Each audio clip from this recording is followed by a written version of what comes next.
So welcome to the vaping crisis, the good, the bad, and the ugly. A couple venue rules: no cannabis consumption. Very ironic, I understand. No smoking or no vaping of any kind.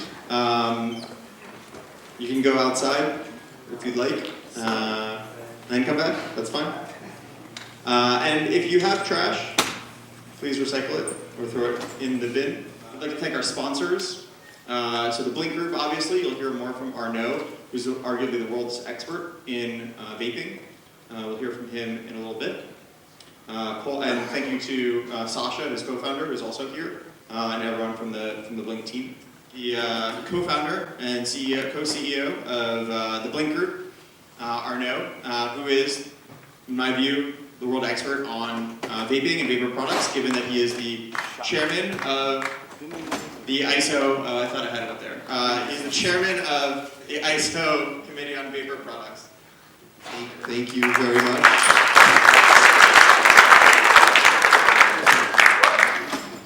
Thank you everyone for coming in, and thank you, Josh, for having me here to speak. I just want to start with really one last thing before diving into the vaping crisis. I think it was your birthday yesterday? Monday. So I just want to wish you a very happy birthday. Thank you. So thank you very much for being here. Obviously the vaping crisis, we've all been hearing a lot about it in the past few months. I'm happy to say the cases and the occurrences are slowly dying down. No pun intended. This vaping crisis has been a wake-up call for the industry, has been a wake-up call for the general public, and most importantly, has been a wake-up call for the regulators, which we'll speak about a little bit later. So I guess, so I know you, I've known you for about 2.5, maybe 3 years now. I'm very impressed with your company and you and Sasha and the whole team. The office is very nice as well. If you guys have ever been, too expensive. They host parties. Could you introduce yourself for people in the room who maybe haven't met you in person before? So, as you can see, I am French. I usually start a lot of my conferences speaking like this, and then I just switch back to proper American English, and people are relieved and they actually listen to me afterwards. So, as I know a lot of people in the room here, I didn't think I was going to start like that. Let me start with a story. How has vaping been around? I'm happy to say that I quit smoking in 2009, thanks to vaping. It was a very fortunate incident. My wife saw an ad on Groupon for something that was named an electronic cigarette. It was really one of the first models, and we ordered it. And I got it at home, and within the 10 minutes it took me to fill that cartridge, it was the former C4 cartridges, for those of you who know nicotine vaping a little bit. It was one of the first versions. I quit smoking and haven't smoked since. So seeing how this product was able to help in quitting smoking, I made a very simple business move. I called a couple of friends of mine in China, because I saw it was made in China, and I asked them, how much does this cost to manufacture? A couple of days later, they come back, they tell me it's $4. It was sold 60 euros in Paris at the time. So obviously it was a perfect business occasion, and I rallied around two buddies of mine that I play rugby with. And we created a company called Ego Cigarette. I don't know, for those of you who know vaping, you all probably know what an Ego battery is. And that's how it came to be. And over time, and seeing how the impact on people's lives from completely quitting smoking, you get your taste back. You are able to go running again without being out of breath. You can sleep next to your spouse without smelling their hair that smells like tobacco. These very simple things made me a firm believer and a hard advocate for vaping. Now, I am never going to say that vaping is the safest product. Obviously, you should never put anything in your lungs. But I'm going to tell you a little story. We did a test with someone who was vaping in a room back in 2014, in a clean room, vaping for 1 hour, on taking about 4-second puffs every 5 minutes for that hour. And we had another person walking in the streets of Paris. We measured a lot of the toxic substances that they were inhaling. The person who was walking in the streets of Paris had 7 times more toxic substances in his body than the person who was vaping in a clean room. And obviously we put that out in the media, and Big Tobacco and Big Pharma were very quick to shut it down. But that made a huge impact in the way vaping has evolved in Europe. So a little bit more about how we're here is throughout the years, in the past 10 years, we've become kind of experts between the crossroads of regulation, of product development, of research, and technology. So trying to rein all of that in is why we are here right now with the Blinc group. I met my partner Sasha, who's in the room. I can't see anything from here, so I don't know where he is over there. 2 years ago, Sasha was CEO of a company called Brand Labs New York. Probably one of the best branding strategists I've ever seen in my entire life, and decided to help me launch the #1 French e-liquid brand that was in the US. So after working for a year together, we quickly realized that we had a lot in common and started seeing a lot of people come to us with THC vaping devices. And looking at these devices, these were devices that we were using in nicotine vaping 7 years ago that had toxic emissions. So we quickly realized that we needed to do something about this, because this vaping crisis would be 10 times bigger if the industry didn't understand that they should not be using, for instance, cotton wicks. So really kind of trying to understand the relationship between that oil as opposed to e-liquid with nicotine, and all of the byproducts that can be found in those emissions. During that entire discovery process, I was lucky enough to be nominated as chairman of the ISO standards on vaping products. Quick refresh on what ISO standards are. There are 126 countries that are members of the ISO standards committees, and each country has their own representation. Here in the US, it's an organism called ANSI. In France, it's AFNOR. In the UK, it's BSI. And once a committee is created to work on a certain product, whether it's child's toys, whether it's bottles, whether it's mugs, whether it's phones, you absolutely have to have representatives of the general public, of the government, and of the industry. A lot of people tend to think standards are made by the industry. That is not true. Standards that are made by the industry are worth nothing. Now, since each country member of ISO has those 3 bodies represented, all of the standards are approved by government, are approved by the users, by the consumers, and are approved by the industry. And this is a very, very important notion.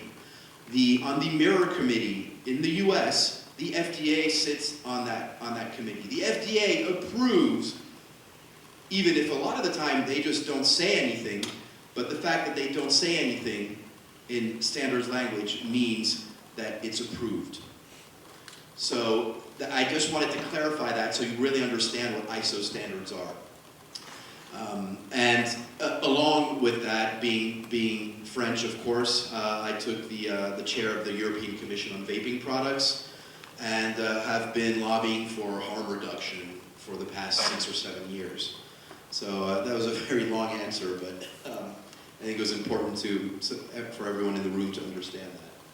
So, I think that cannabis vaping and nicotine vaping are different, but given your background and then your point about harm reduction, is what are your thoughts when people say And I think you touched on it already about, you shouldn't breathe anything that's, I guess, not beneficial to you, namely oxygen and other compounds in air. What are your thoughts? Unpack what quote-unquote harm reduction means to you in the context of smoking and vaping. So, harm reduction is, and I'm going to take a very extreme example, and I'm going to take the French numbers because I know them by heart, but they're comparable in the US. There are 73,000 people that die from tobacco every year in France. In the grand scheme of things, if we only have 10,000 people that die from vaping, is that still not a better public health policy to have than to have those 73,000 people? And I'm being very, very, very cynical here, but I really believe that harm reduction is about making sure that people are going to do things. They're going to do it their own way. Your children, they're all going to try to light a cigarette at 13 or 14. Stop trying to think that they won't do it. They're all going to have a joint. They're all going to get drunk and go out binge drinking. It's going to happen to everyone at least once. Fortunately, a lot of the times it happens once and it doesn't happen a lot afterwards. But it's very, very important to understand that they are going to do it. And I think that is what a lot of the regulators, what a lot of our government officials, and what a lot of people can't comprehend. Now, if they're going to do it on a scale from 1 to 10 with a product that has a toxicity of 9, then why not give them the opportunity, since they're going to do it anyway, of doing it on a product that's going to have a toxicity of 2? And this has been scientifically proven over the past 10 years. Now, one of the biggest things that we hear, one of the biggest objections, is we don't have long-term studies. So what are we going to do? Wait 20 years before putting out an innovation and have another 73,000 people die every year? No, we have to help the industry grow. And I think this is where we reach a main difference between the tobacco industry and the cannabis industry. The cannabis industry can't do research, at least here in the US. Can't do research. We can't do clinical trials. We can't do any of this. So how does the regulator expect us to be like a pharma company that does 10 years of studies before putting out a drug? We're not even allowed to do a 1-week study. So it's really, really important to understand that dynamic and why I'm going to say some of the things I'm going to say moving forward.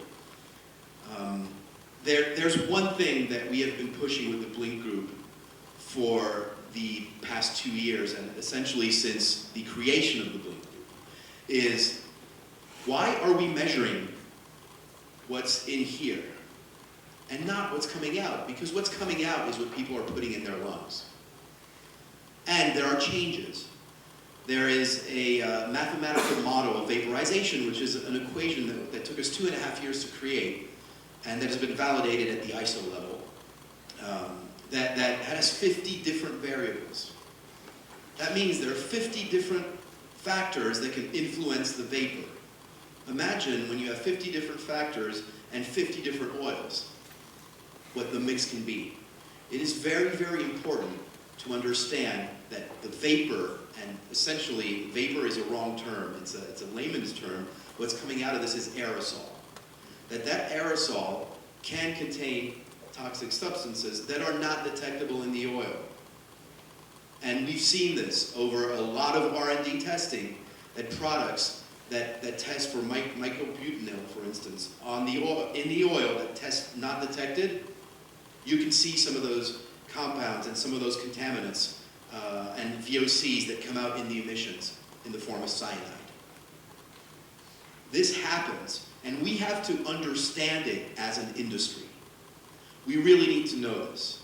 And I mean, I have a lot of other stories I can tell about this, but moving forward, what are we going to be looking at? A lot of players in our industry use MCT. And I think this is a very simple notion to understand. MCT is coconut oil. Everyone says it's FDA approved. Okay, great. First of all, FDA approved does not exist. It's certified, manufactured in an FDA approved facility, or it's on a list of products that you can use. Second, It's used for cutaneous use. So you have all the levels of your skin that are there to eliminate all the contaminants in MCT, in coconut oil. It's approved for ingestion because you have enzymes that can break it down in your stomach. Does anyone say it was approved for inhalation, for vapology? No, no one has. No research has been done. There is very, very little research on any kind of compounds that allow us to understand that it's going to be completely safe for inhalation. We started doing this a little bit in Europe. Let me tell you the story about strawberry flavoring. Strawberry flavoring has 11 molecules inside. One of those produces contaminants when you heat it too high. All we have to do is take that molecule out, and then we can say it is vapology grade because we have studies on all the other molecules. Do you think the people who are putting strawberry flavor and selling strawberry flavor are doing that? 2 companies in the world are doing it because they understand it. Now, this sounds very alarming, but we have ways to mitigate this. We understand how this works. At the ISO level, we have created standard protocols to measure at least the very basic contaminants. Volatile organic compounds, nitrosamines, TSNAs, which there shouldn't be in cannabis, but you can still see there are when there's combustion. There are a lot of products that we can measure that we know are dangerous. We can do that base level and allow the research to move on. No one knows if, for instance, myrcene, in 5 years, someone's going to stumble upon a contaminant when you heat myrcene above a certain level, because we're not allowed to do research. Once we'll be able to have that base of research, we'll be able to make full medical claims. Right now, it is dangerous to make medical claims, even if you're in the medical space and you're approved for it. It is dangerous. Now, there's also another aspect to understand, is since these standards exist, why has no one been using them? For the past 2 years, I've been meeting with labs, all the biggest labs in cannabis. And the first question I asked them, do you guys have a puffing machine? What do you mean a puffing machine? What's that for? Well, that's to test the emissions.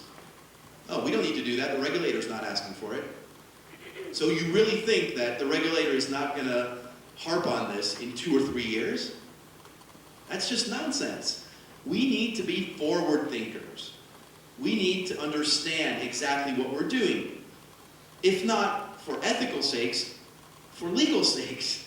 So you're not being held liable for something that you didn't know was happening. And this is just common business sense.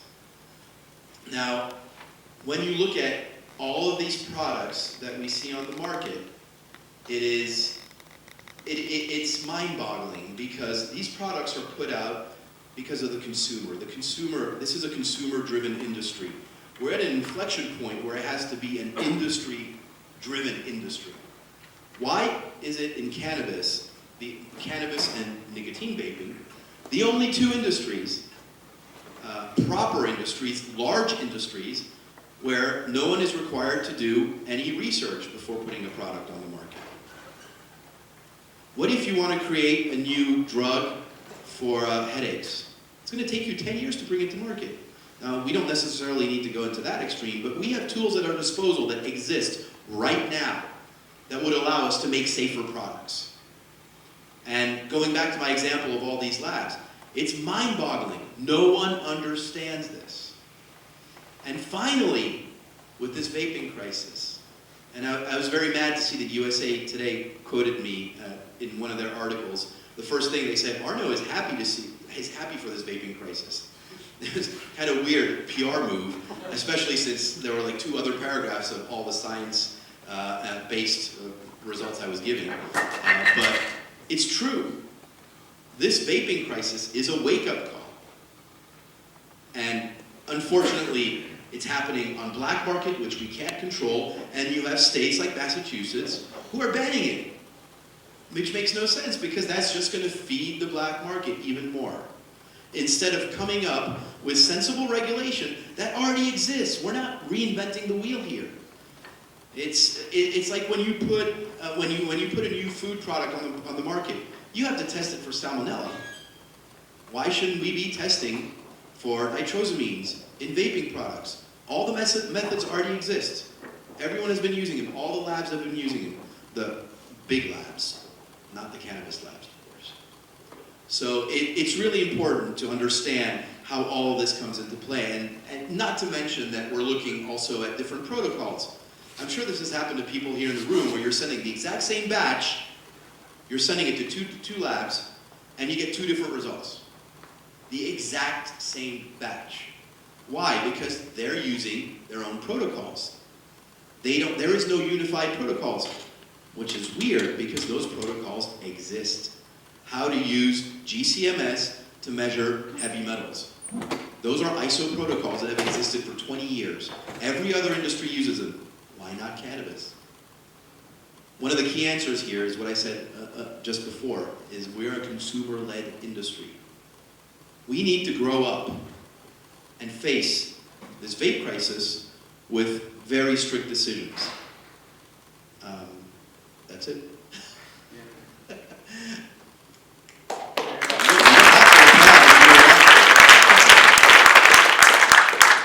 That was very intense. I'm sorry, I can go on and on and on about this for like hours. So, but I guess that's the point. To your point, it's a wake-up call, and obviously no one wants to see anyone get hurt, let alone die. So it's not good. But hopefully there are things that we can learn from this. You said something myrcene. Is that a terpene?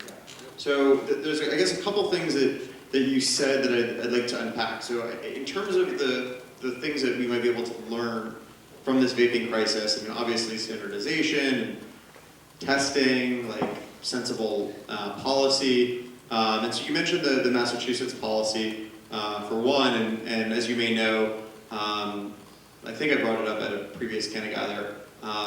Governor Cuomo tried to ban flavored vapes in New York State, and he was unsuccessful in doing so because of Arnaud. So do you want to share a little bit more about that and what the logic was and your thoughts in terms of how to craft sensible policy? well, I really think the proof is in the data. Ask any vapor who switched from smoking to vaping what flavor they're using. And there's a lot of research on this over the past few years. 75% of the people are using fruity flavors. Adults using fruity flavors. Yet we're paying, as an industry, the mistakes of some sick companies who are taking the Frosted Flakes Tiger and making frosted vapes, marketing to kids. And I see this in the cannabis industry happening right now. That's going to bite us in the ass moving forward. By the way, I have a lot of views on cereal, let alone like the vapes, but that's a separate. Yeah, I remember my parents, when I was a kid, I used to live in the US, that's why I speak English like this, and my parents were against me having anything that's not naturally colored. Like, how could you be eating blue Fruit of the Loops? That's weird. It's delicious, but... And yeah, I can go on and on about this as well. Why the hell is raspberry blue in the US? You don't have blue raspberry? I don't know. It's just weird. And why can we not have foie gras here? It's the best damn meat. As a vegetarian, there was a New York Times article, and the chef was like, what are they going to do next? Ban veal? And I was like, that's a great idea. But this is about cannabis. So you know that being vegetarian, you know that New York tap water has millions and billions of shrimp in it. I'm just saying. It's a long conversation. It took me 3 years to cut out shrimp, and I'm Jewish, so you would think that it was by birth. But it took me a long time, but yes. It's not a perfect science or art. No, definitely. It actually kind of sucks a lot. So you don't have to remind me on that front. But I think we were talking about Frosted Flakes, vaping edition. No, so just going back to these basic good marketing practices, I mean, we all obviously are attracted to He-Man, are attracted to stuff that we looked at and that we were watching when we were kids. That's not a reason to use it in cannabis. There's a prime example. Everything you're hearing in the media about Juul and marketing to kids and marketing to teenagers is completely skewed. Disclaimer here, the Juul founders are my friends and I've worked with them in the past. Small disclaimer. You never gave me that disclaimer. But they have never marketed to kids. Like all these other vaping companies that do Frosted Flakes, they've always had a pack. It's a pill pack. It looks 100% medical. It doesn't even have an image of fruit on it. Those are all the knockoffs that come from China and other manufacturers. Now, a little known, and I like telling the story about this, is how did Juul get so big compared to all the other vaping products? They got so big for one reason, their distribution channel. They are the first that figured out how to get distributed in C-stores. Now, I urge any one of you here to do the test. When you're walking in the streets of New York, in the Triborough area, there are 6,900 smoke shops. So go to any one of those, find a kid that's 14 years old, give him 20 bucks and say, hey, can you go buy me Juul pods? I've done it at least 10 times in the past year. Every single time that kid comes out with a pack of Juul pods. Every single time. Now do the same test. Tell him to go into a vape shop. 6 out of 10 times, the kid doesn't even get through the door because you're carded. And the 4 other times, he gets to the counter, he gets carded, and then he has to go out. Juul, and I'm sorry to say this because there's no other way of putting it, was screwed by their distribution channel. Now the reason I'm saying this is when I see all of these CBD brands, all of these under 0.3% THC brands go into C-stores. Think about that. Think about how you're going to be marketing those products. Think about how they're being marketed. And you'd be surprised at the impact that can have. Again, Juul, their success, their financial success was C-stores, but it's also their demise. Would you be rather worth 20 billion or 2 billion and continue growing? It's very, very important. Every single thing that we do, every single act, every single contract we sign, every single distribution agreement we sign will have an impact in the future. And that's also one of the reasons that it's kind of mind-boggling when we hear about this vaping crisis, that it's nicotine. This is just a vendetta by certain politicians, by Campaign for Tobacco-Free Kids, by a lot of these organizations that have been trying to get vaping banned since its inception. And I think it's really, really important to understand where that comes from and understand why these products, and most importantly, why the Juul is accessible to so many kids. It's not Juul. Of course, I'm not saying they're 100% clean on this, but it's mostly their distribution channels. One other thing on the vaping crisis. Vaping has been used, and over Europe, in more than half the countries, is reimbursed by Social Security when you switch from smoking to nicotine vaping. My insurance in France gives me 65 euros a year to change my vaping device. And my premium is 25% less. Why is it? This is the only country in the world where, one, there's an epidemic, there's a crisis, and where the government thinks that vaping is more harmful than tobacco. Why is it? I'll give you a clear answer. I spoke to Commissioner Gottlieb at the time at the FDA, and I was presenting him with all this evidence, all this scientific evidence on vaping. By the way, he used to own shares in a vaping shop that he was asked to get rid of during his confirmation hearing. So he understands the business side of it very well. The first remark and first comment, he said, well, you know, that's what you guys do in Europe. It doesn't make sense in the US. My clear answer to him was, why? Are your lungs different than mine? And silence. We had the SBA on the phone, we had OIRA on the phone, we had zero silence for 10 seconds. That just gives you an idea of how, I would say, I don't know how to say this word in English, secluded? No. Or how self-centered our government is. They are not looking at data around the world, which is kind of weird because what's happening in cannabis, where's the data coming from? Israel? That's the only place where we can actually get real data right now. We're all looking at it as an industry. What's going to happen when we start going to the regulators and say, here's a study that was done over, and by the way, I told them I have dual citizenship, so my lungs are also half like yours. That didn't go well. So I think, you have the tobacco nicotine side, and it has a whole host of its own optics and also relevant issues in terms of distribution. You were the one that keyed me into that notion, which sort of explains some of the youth consumption issues. But it's pretty solidly separated from that of cannabis. But I mean, 6,900 smoke shops in New York City, you said? There's like maybe 5 dispensaries in New York City. I think it's 4. It's 4, right? Yeah, it's 4. One in the Bronx, 3 in Manhattan. But I think Staten Island's, Sativa. Yeah, so Sativa in Brooklyn. So there's let's say there's 4, maybe 5.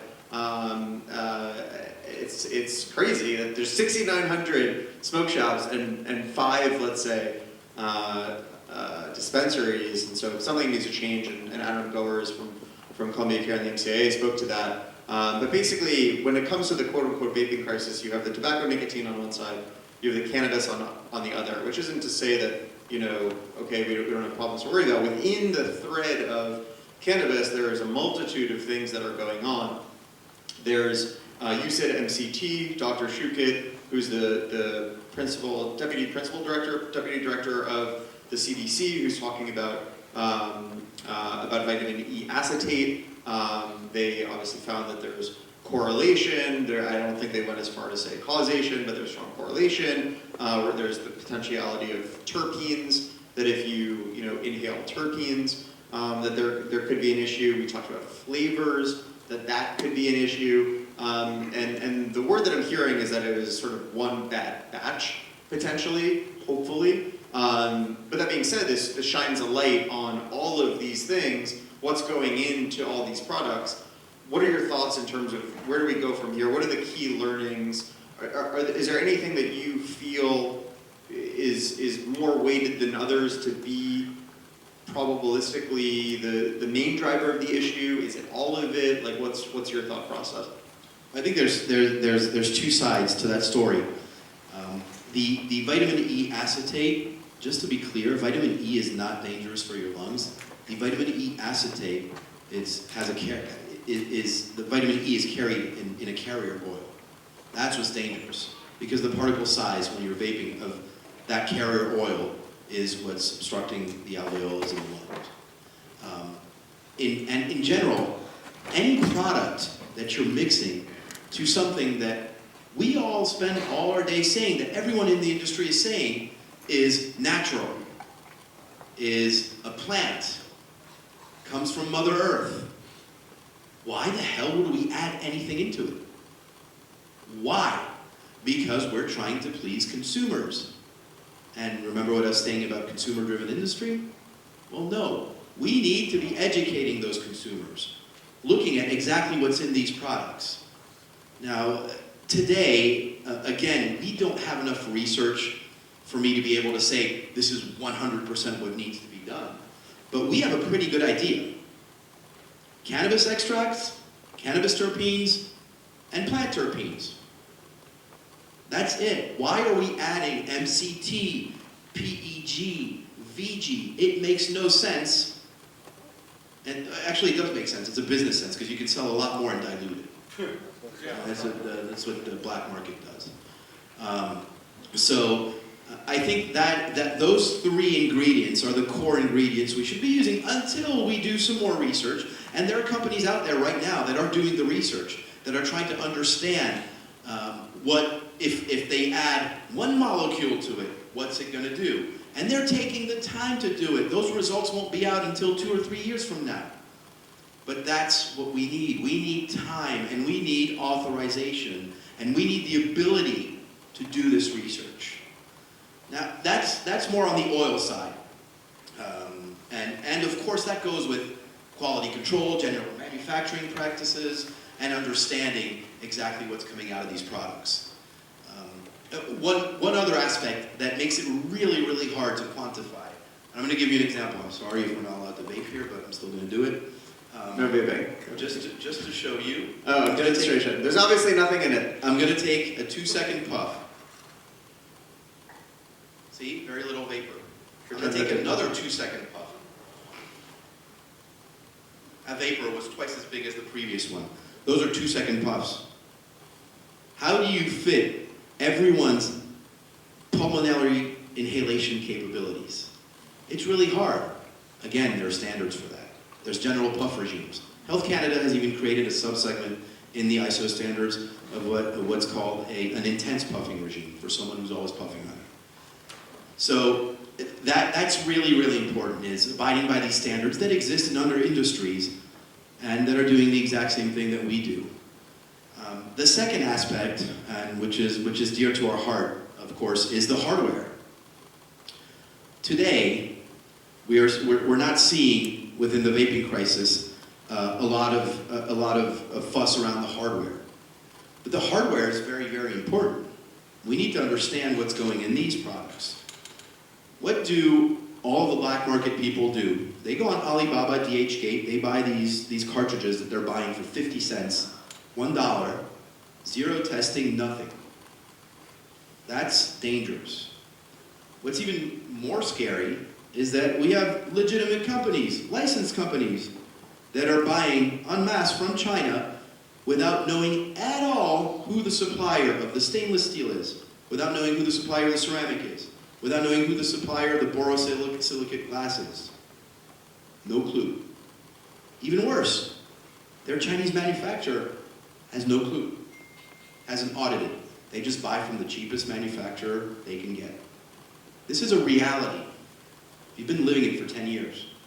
It's a reality of what's going on right now in the vaping hardware market. And I'm sorry, I have to put my sales hat on. This is one of the things that we've been trying to fight against. At the Blinc Group, we control the entire supply chain.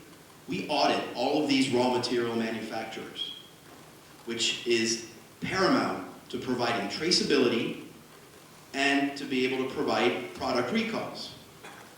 If you look at any vaping device you have right now, does it have a serial number on it? It might have a model number. That's it.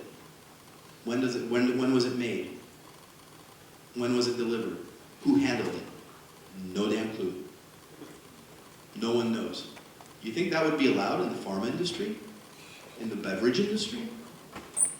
In the food industry? No. Then why the hell are we doing it? Why does no one care about this?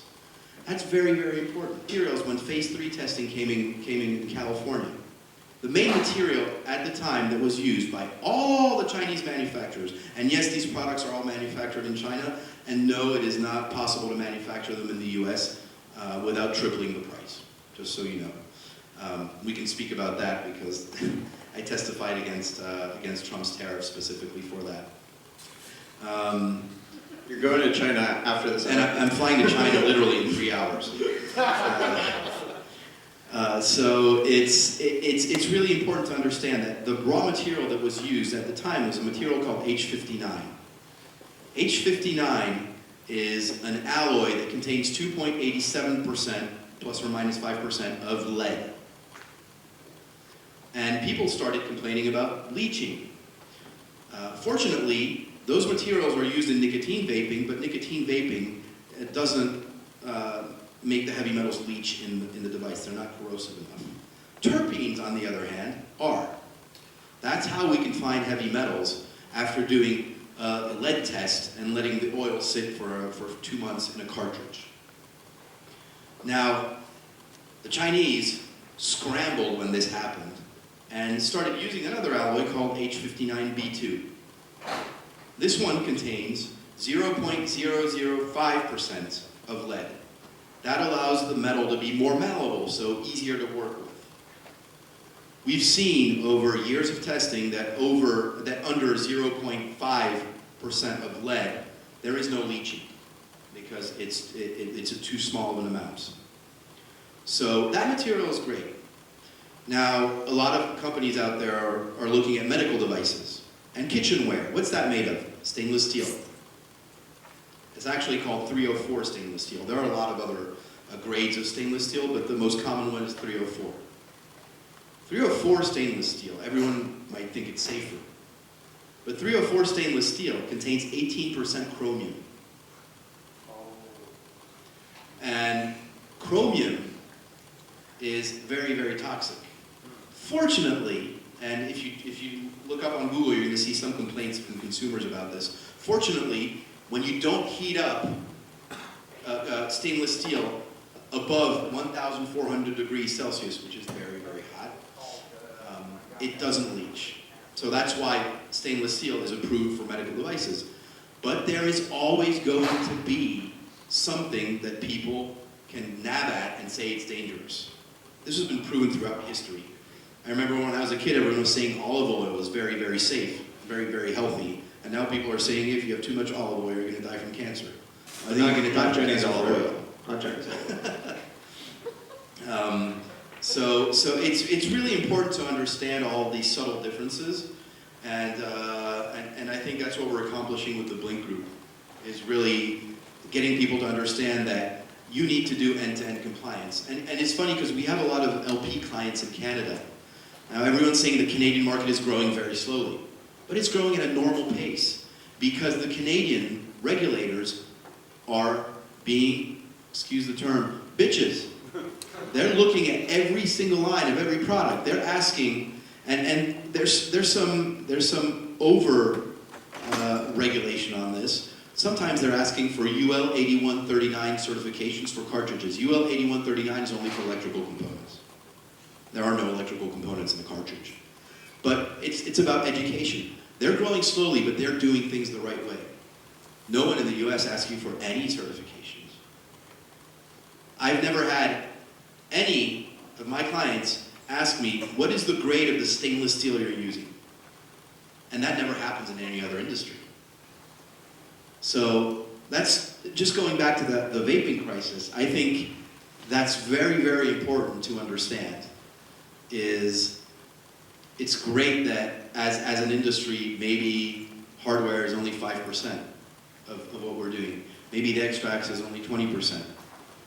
And we have to recognize what we don't know. Go see people who know. Go see people who have done this, who have been doing this for 10 years, and get the information, because that is going to come back and bite everyone in the ass moving forward. What if we see that, again, I'm going to take the example of Myrcene. What if we see that in 10 years, Myrcene has killed 100,000 people, and we find the culprit? What are we going to say? Oh, we didn't know, we didn't do any research? Who's going to be responsible? We are, as an industry. We are going to be responsible. Class action lawsuits all over the place from all the consumers, especially in this country. They're going to be calling for it. We really need to get our act together. And again, this is one of the biggest pieces of advice I give to my friends, because I've always been an entrepreneur, never been an employee. And a lot of my friends are asking me, what is the single piece of advice you would give to someone who wants to start a company? My single piece of advice is know your limits, know what you don't know, and surround yourself with people who do know. And I think that's what, in our industry, sometimes we have trouble doing. And we try to work with people from all different places, which is great. That's what I love about this industry. But you have a lot of people from the marketing side, a lot of people from production side who are actually former illegal, and everyone's trying to fight internally, and nothing gets done, and everyone camps on their positions. We're an inclusive industry. We need to all be collaborating right now, and we need to all be understanding what's going on. Our biggest competitors on the commoditized product, because luckily we don't have any on the custom products and the R&D, our biggest competitors, we speak to them every week. We know what they're doing. We know and we share information when we get it on safety of components. It's important to do that. It's important to know how to work together without giving away trade secrets, of course. But when we see one of our competitors doing something very, very wrong that's going to hurt the industry, we have to open our mouths. Sometimes we have clients that want to sue each other. I'm like, guys, isn't it already such a shitstorm right now in cannabis? You really want to show the entire media that we're already suing each other after 3 years of existence? Does that make sense? That does not make sense. So again, the message, share, research, and vet everyone that you're working with and every product that you're working with. I think that's one of the biggest learnings and lessons learned from this vaping crisis. Also, one last thing, if we had implemented, or if the regulator has implemented, like the labs used to tell me the regulator doesn't ask for it, the regulator has implemented at least a minimum of emissions testing, this entire CDC and FDA fiasco, taking 2.5 months to figure out what was going on, wouldn't have happened.